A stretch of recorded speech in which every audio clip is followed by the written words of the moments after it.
بسم اللہ الرحمن الرحیم۔ جادو سے شادی اور پھر قتل۔ پاک دامن لڑکیوں کو فریب سے حاصل کرنے کی کوشش نہ کریں۔ مدینہ منورہ کے مضافات میں ایک جامع مسجد کے خطیب کی ایک خوبصورت بیٹی تھی جو جامعہ میں پڑھتی تھی۔ ایک دن وہ جامعہ سے واپس گھر آئی۔ گاڑی سے اترتے وقت ایک لڑکے نے اس کا چہرہ دیکھ لیا۔ لڑکی بہت حسین و جمیلہ تھی۔ لڑکے کو پسند آئی۔ لڑکے نے اسی دن سے صف اول میں نماز پڑھنے کا اہتمام شروع کیا۔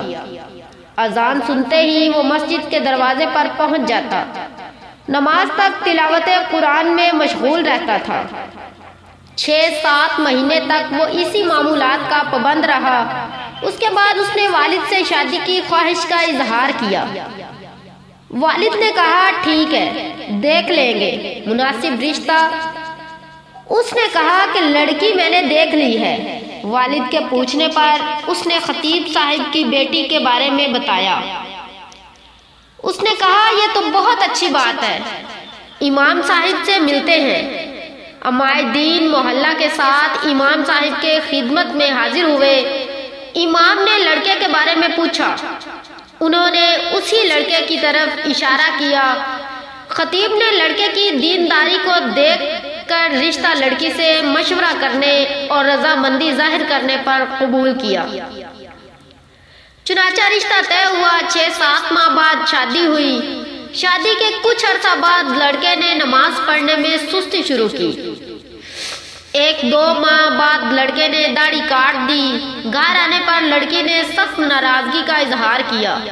اس نے کہا کہ یہ نمازیں تو میں تمہیں حاصل کرنے کے لیے پڑھ رہا تھا، اب مقصد حاصل ہو چکا ہے، اب کیا ضرورت؟ لڑکی یہ سن کر بہت افسردہ خاطر ہوئی اور جا کر والد صاحب سے کہا کہ اس بے دین کے ساتھ ایک دن نہیں رہنا چاہتی۔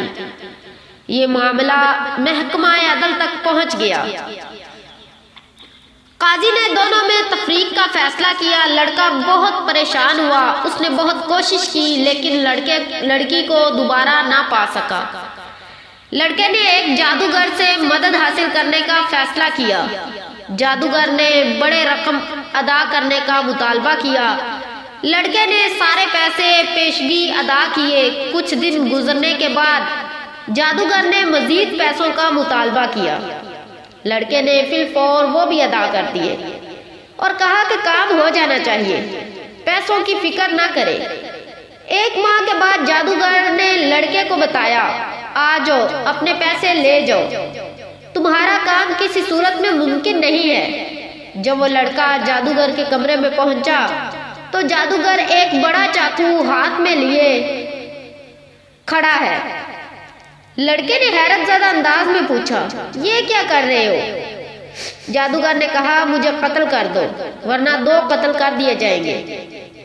لڑکے نے کہا میں یہ نہیں کر سکتا، لہٰذا میرے پیسے دے دو۔ اس نے پیسے دے دیے۔ لڑکا پیسے لے کر بھاگنے لگا۔ اسی اثناء میں پولیس والے نے لڑکے کو پریشان حالت میں بھاگتے ہوئے دیکھ کر گرفتار کر لیا۔ پیسے ضبط کر لیے۔ لڑکے کے توسط سے پولیس جادوگر تک پہنچ گئے۔ جادوگر نے پولیس کو کہا مار ڈالو، میں مرنے والا ہوں، مجھے وہ نہیں چھوڑیں گے۔ پولیس نے دونوں کو قاضی کے پاس لے گئے۔ قاضی کو جادوگر نے پوری کہانی سنائی کہ ہم استمداد بالشیاطین کے ذریعے جادو کا عمل کرتے ہیں اور کامیاب ہو جاتے ہیں، لیکن اس لڑکی پر جب میں نے یہ عمل کیا اور شیطانوں سے مدد حاصل کرنے کی کوشش کی تو اس گھر کے حفاظت پر فرشتے مامور تھے۔ پھر میں نے دوسرا عمل کیا، تب بھی فرشتے مامور تھے لیکن پہلے سے تعداد میں زیادہ۔ اس کے بعد میں نے رئیس الشیاطین سے مدد لینے کی کوشش کی۔ اس بار جب وہ گھر کے پاس گئے تو وہاں جبرائیل امین کھڑے تھے۔ اس دن کے بعد سے اب مجھے وہ شیطانی گروہ مارنے پر تلے ہیں۔ قاضی حیران ہوا۔ اس نے خطیب صاحب کو بلایا۔ جب امام صاحب تشریف لائے تو انہوں نے پوچھا کیا عمل کرتے ہو کہ فرشتے آپ کے گھر کی حفاظت پر مامور ہیں؟ اس نے پوچھا کیوں، کیا ہوا؟ کیونکہ اس کو پتہ بھی نہیں تھا کہ یہاں کیا چل رہا ہے۔ جب انہوں نے امام صاحب کو پوری کہانی سنائی تو خطیب صاحب نے کہا کہ ہمارے گھر میں صبح روزانہ سورہ بقرہ کی تلاوت ہوتی ہے، اور جس گھر میں سورہ بقرہ کی تلاوت ہوتی ہے اس پر جنات اور شیاطین اثر نہیں کرتے۔ نیک خاندان کی حفاظت اللہ تعالیٰ کے لیے اللہ ایسا انتظام کرتا ہے۔